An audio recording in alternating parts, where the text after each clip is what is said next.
What is up, mortals? It is Tarwin here with a new video for you. Welcome to Season 1, Part 3 of What If Deku Was an Osmosian. I just wanted to greet you guys by saying, sit back and relax. You're in for a treat. So we begin. As the entrance exam ended, a little old lady in a nurse outfit came onto the field. A blonde boy with a terrible French accent explained that the old lady was named Recovery Girl, the school nurse at UA.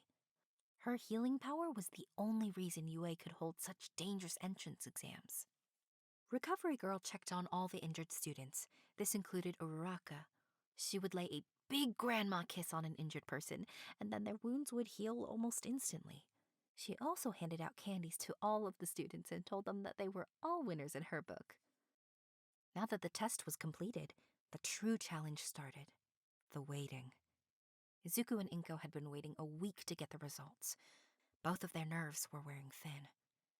One night, Izuku was sitting in his room looking at old videos of All Might. Suddenly, his phone rang.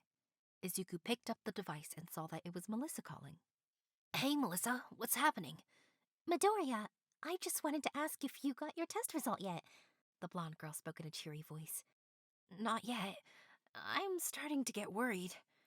Just then, the concerned teen's door swung open and Inko fell to her knees in the doorway. This caused the green teen to leap out of his desk chair in surprise. The teen dropped his phone on the floor in the commotion. "What the whoa is going on?" "Izuku, you got a letter! It's from UA!" The frazzled woman held out a white envelope toward her son. The expected youth took the envelope in his hands. The results were finally here. He couldn't believe it. He thought his worry would subside at this moment, but it only intensified. Inko nodded at her son and left the room. She decided this was a moment that Izuku needed to be alone for, even though she was as nervous as he was. The nervous teen was about to open the letter when he saw his phone on the ground by his desk. The teen freaked out when he realized he had not hung up the phone. Izuku picked up his phone off the ground and spoke into the device with a horrified tone. "I'm so sorry, Melissa. I didn't mean to do that. Please forgive me." The supportive girl giggled at her friend's overreaction. "It's all right, Midoriya. I heard what was going on. I wish you the best of luck with your results." "Thank you, Melissa. That means a lot." "Make sure you call me back afterwards." "Will do. Thanks again." With that exchange, Izuku ended the call. The teen sat for several minutes staring at the envelope with a searing intensity. He knew that this one letter would change his whole life. Finally, Izuku decided to go for it. He picked up the letter and ripped it open. A small disc fell onto his desk and a hologram appeared in the air. "Booyah! I am here as a projection!" "Ah! All Might! What are you doing here?" "Izuku Midoriya, you are probably wondering why the #1 hero is delivering your test results. Well, that is because I will be UA's newest teacher starting this semester." "All Might is going to be teaching at UA? That is amazing!" "I know you are excited by that news, but let us not forget what this message is about. I am happy to say that you passed your written test with flying colors, young man. Of course, you are probably the most worried about the practical exam. Well, you managed to get a total of 65 villain points. That would have put you in the middle of the passing scores. However, there were other factors at work. You see, there was a hidden scoring system." Izuku nodded in silence. He was not surprised to see something like this. During a conversation he had with Melissa after the test, she had mentioned that it was weird that a top-flight hero course like UA only scored students on combat. The insightful youth agreed that was weird. "You see, the test was being observed. Those who came to the defense of their peers were awarded rescue points. How could a top hero program not reward those who act as a hero should? I am proud to say that you, Izuku Midoriya, were awarded 95 rescue points. That means you earned a total score of 160. Congratulations!" A list of scores appeared on the hologram. It showed that Melissa had gotten 67 villain points and 100 rescue points. This gave her the top score of 167. The amazed teen could not believe it. He had gotten second place among all of the examinees. He was even more aghast when he saw that in third place was Katsuki Bakugo with 90 villain points and no rescue points. The explosive boy having no rescue points made a lot of sense to the green teen, but the fact that he had scored higher than him was truly unbelievable. Izuku sat for a few minutes to let this news sink in. He had made it. He would be attending the same school as his idol. Not only that, he would be learning from the big man. The determined youth had never been more excited than this moment. Inko had been pacing back and forth in front of her son's bedroom door. A nervous look was pasted on her face. Finally, after what seemed like an eternity, the greenette opened the door and smiled at the kindly woman. She broke out in tears and wrapped the teen in a fierce hug. After much excitement and many tears, Izuku called Melissa back and shared the good news with her. Congratulations! I was so happy when I found out. Wait, so you knew when you called earlier? I got my results yesterday. I didn't want to tell you until you got yours. I wanted you to be able to enjoy your triumph. Well, thanks for that. But you should be the one celebrating. You got the top score. Yeah, I did. Looks like both of us did better than we thought. Of course, this is only the beginning. We are going to have to work even harder now. True, but I'm still excited. So am I. After the teens finished their call, the blonde girl received a text from All Might. It told her to meet him on Tacoba Beach. Melissa wondered what her uncle wanted to discuss at this late hour. The intelligent girl ran to the beach as quickly as she could. She arrived to find her uncle standing on the beach in his skinny form. Uncle Might, I was so happy to hear from you. Two people on a nearby pier exclaimed that they would love to meet All Might. Did you forget not to call me by that in this form? Say it was a mistake, now! Sorry, I was mistaken. The two bystanders seemed disappointed. All Might cleared his throat. Anyway, you got into UA all on your own. I was not one of the judges and I had no influence over the results. Really, Uncle? Really. I just wanted to say that you did great. You took down that 0-pointer like an expert. Yeah, but doing so destroyed my gauntlet and my leg braces. I am nowhere near your level yet. Don't worry about your gear. That can always be remade. I'm sure Dave has already made you a new set. He has. He told me they should work out better than the last set. Good. And it is true that you have a lot to learn. You need to get stronger and fast. Villains won't wait for you to reach your peak. UA is the best place for that. I hope so, Uncle, but I still can't control my power without my gear. It's so frustrating. If I had to guess the amount of power you can use unassisted, I would say it's about 8%. That little? Right now, you are filled with more energy than your body can handle. With training and time, your body will learn to handle the power better. The blonde skeleton transformed into his muscle form. He then picked up 2 cans. He then crushed the 2 cans in his massive right hand. Once you gain control, you will be able to do many things you thought were impossible before. Melissa nodded in agreement. It was then that the bystanders noticed the #1 hero. The blonde behemoth told his successor that they needed to run. As they booked it to get away, All Might thought to himself, "You have much to learn and not a lot of time to do it in. I know you can do it, Melissa. I also hope that you meet more powerful allies like young Midoriya. No one should have to fight alone." A few days later, Izuku was getting ready for his first day at UA. He was dressed in his new school uniform and had packed his bag. Inko was fussing over the worried teen while he did so. As he left, Inko told her son how proud she was of him. Izuku smiled at his mother, giving her a nod of appreciation. After a train ride and a short walk, the concerned youth found himself standing once again in front of the UA front gate. His nerves were dancing with excitement and fear. Even though the greenette had been here before, now he was entering this campus as a full student. The fanboy in him was overjoyed. Midoriya, I see you're here early too. The perky voice broke Izuku out of his inner monologue. The frazzled young man did not have to look to see who this voice belonged to. He knew it was the voice of his friend Melissa Shield. Hearing this voice made him happy. Izuku turned and saw that he was right. The bespectacled girl's smiling face greeted him. She was walking at a steady pace towards the green teen. "Hey, Melissa, I was wondering if I would get to see you today." The excited female came to a stop beside the iron-bodied lad. Same here. The awed girl looked up at the main entrance to UA. She then spoke in an excited tone. I know we were here before, but it is still exciting to be here again. This time we're entering as students! You know, I was thinking the same thing. The two teens smiled at each other. Well, how about we get started? The day is not going to wait on us. Good idea. With that, the two nervous but excited students entered the hallowed grounds of UA. As they walked down the hallway, many of the sights surprised them. Izuku was most shocked by the size of the doorways. He wondered if there were giants in this school. So, Midoriya, what class are you assigned to? My schedule says I'm in Class 1A. Really? I'm in 1A also. With those words, the two reached a giant door with 1A on it in big red paint. Here we are. The greenette's body was visibly shaking. Large beads of sweat rolled down his forehead. Are you okay, Midoriya? Yes! The shivering teen spoke in a tense tone. I'm sure everyone here is nice. Everything will be okay. After all, you already have one friend. Izuku smiled at that thought. That was more than he had before. Every one of his former classmates had always followed Bakugo. Since the irate adolescent couldn't stand him, most of his classmates kept their distance to stay out of his line of fire.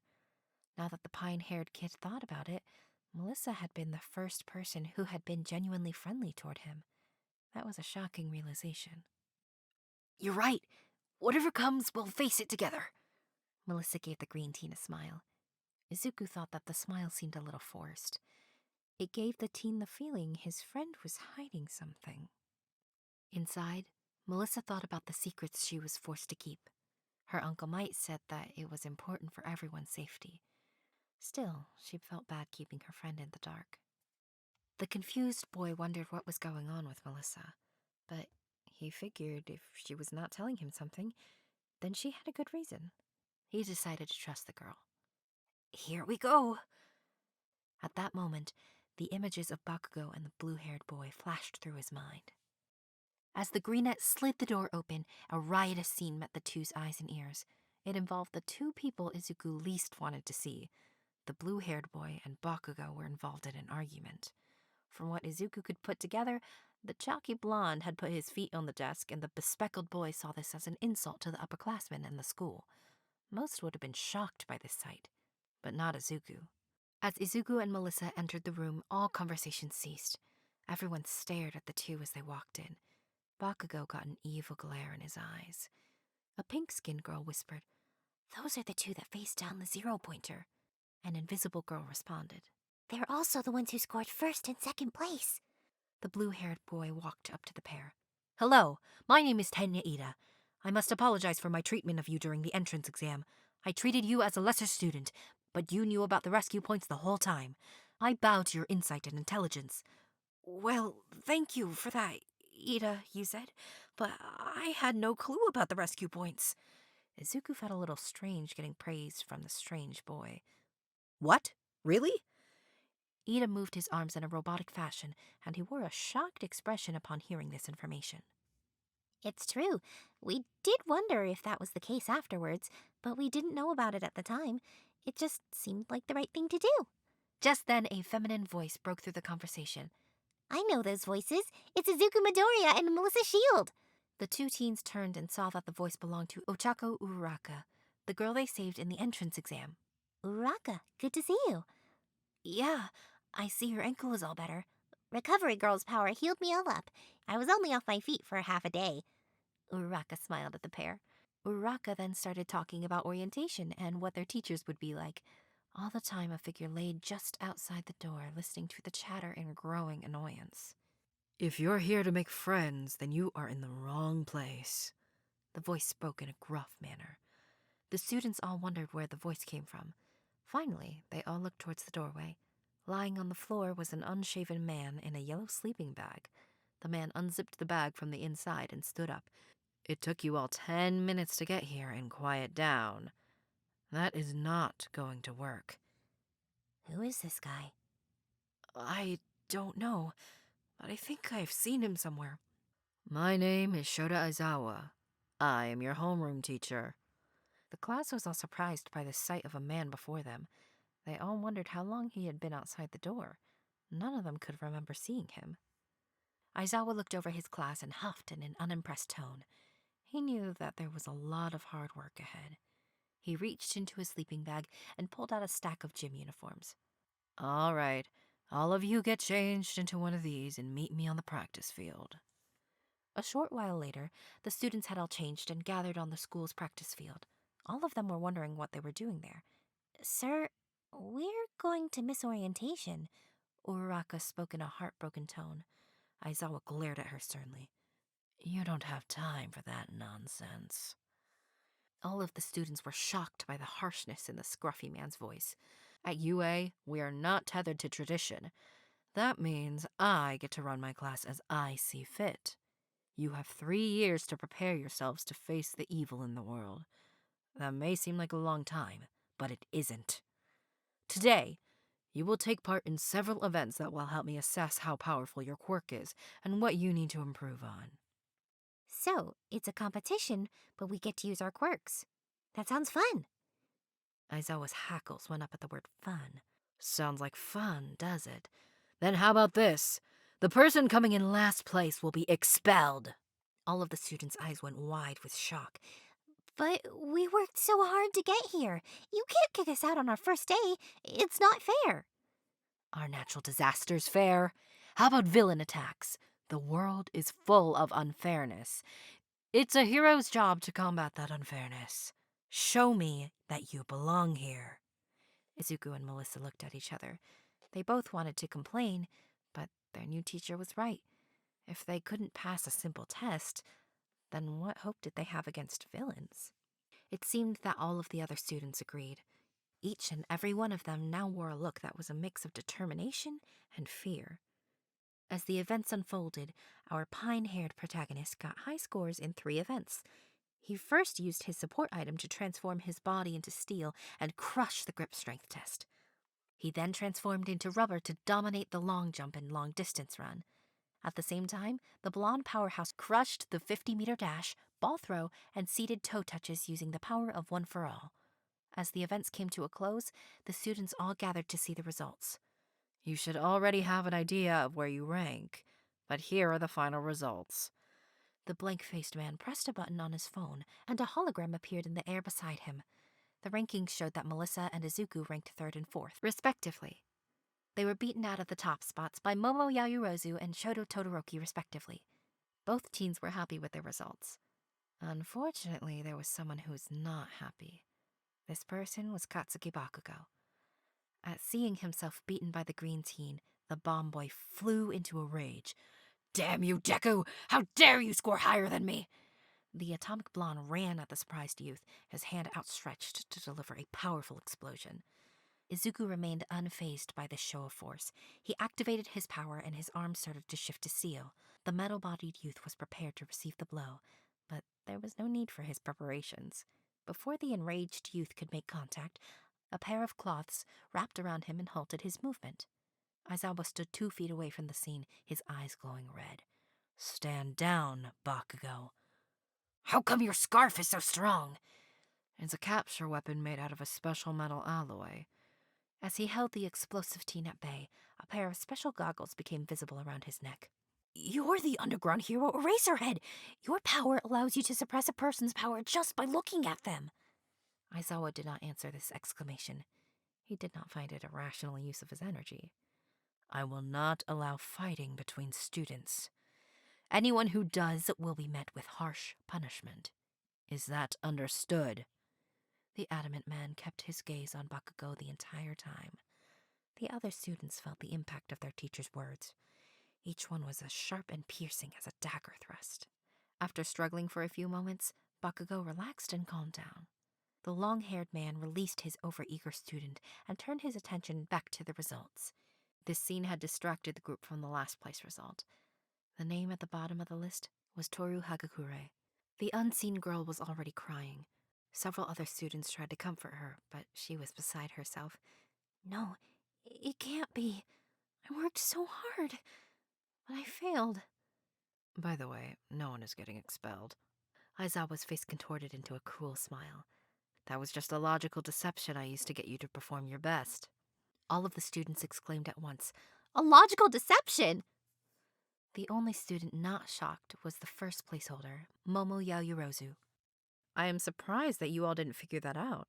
I probably should have said something. Anyway, you all have passed for today. Go get changed and grab a syllabus from the classroom before you leave. The droopy-eyed educator looked at Melissa Shield. The man had noticed something strange with the girl's performance today. Shield, can I speak with you for a moment? The confused girl remained behind as the rest of the students made their way to the locker rooms. Izuku stood a short distance away and gave his friend a concerned look. Melissa returned the look. The two had a silent exchange, and the green teen turned and went to the locker room. So, I wanted to ask why you were holding back during the exercise today. Well, sir, if I used my quirk at full power, it would break my limbs. I have support items that can help me use more of my power, but I figured you would want to see my abilities unaided. I see. That was very thoughtful of you. A broken hero is of use to no one. Focus your training on being able to use more of your power unaided. The sooner you can do that, the better. Okay, sir, I will. Melissa turned and walked towards the locker rooms. Her teacher silently turned to walk toward his office. As the serious man walked, he thought to himself, "Enjoy the easy day, boys and girls. Tomorrow is when the real chapter begins." Thank you all for indulging yourselves in all this information thus far. I hope you enjoyed it. Now there are a few more things that I'd like to go over before the video ends. If you're in the mood for some great storytelling, We the Celestials has you covered. Our We the Celestials, My Hero Academia, and Naruto What If channels retell the story of their namesake anime with a twist. Check it out if you're interested. Now, on behalf of We the Celestials, I'd like to thank everyone involved in today's excellent content production. Their details can be found in the description below. Lastly, if you're interested in what we do here at We the Celestials, I'd like to extend an invitation to join the team. The only caveat is that we only accept members from 16 years old to join our crew. You can sign up for whichever category fulfills your interests by joining the recruitment Discord using the link in the description below. We're always looking for members to join us. Well, that's it from us for today's video, so thank you all for watching and have a great day.